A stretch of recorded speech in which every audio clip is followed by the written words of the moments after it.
Général, Monsieur le Président du groupe, Massili, Messieurs les Présidents des conseils territoriaux, Mesdames et Messieurs, honorables assistants.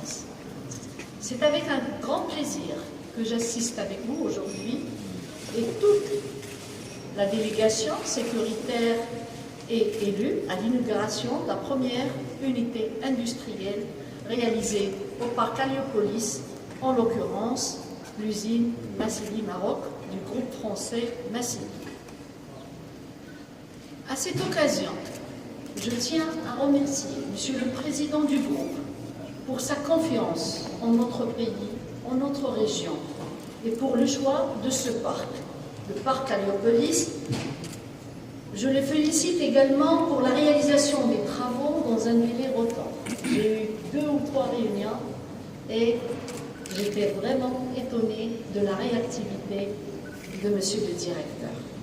Dans le record et surtout pour être la première unité opérationnelle dans ce parc, en espérant qu'elle jouera le rôle de locomotive pour les autres investisseurs ayant bénéficié de terrain dans cette zone.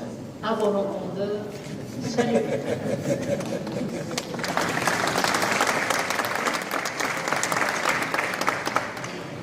Je remercie aussi le président de la région, du conseil préfectoral et madame la présidente de la commune et tous les services qui ont pu vraiment s'impliquer dans la réalisation effective et fructueuse de tout ce parc et de cette unité.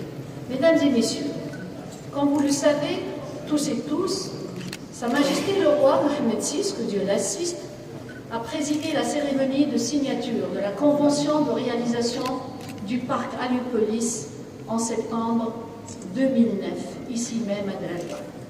Ce projet, qui s'inscrit dans le cadre du contrat-programme Héliotis, est décliné dans la stratégie régionale, vise à dynamiser le tissu industriel et à contribuer au développement de la région Souss-Massa.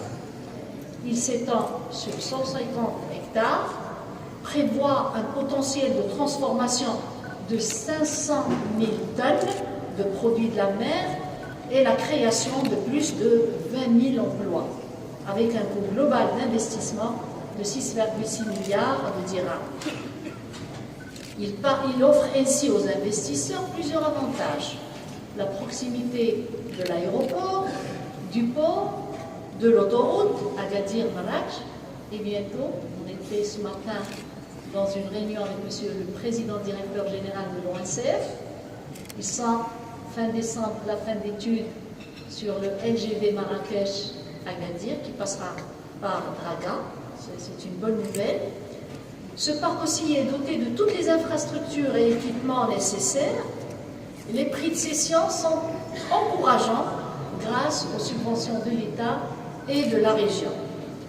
Aussi, c'est une zone intégrée puisqu'elle abritera en plus des unités de transformation, des activités du support, de la logistique et de services, en plus des services de l'État concernés, et aussi un établissement de formation professionnelle.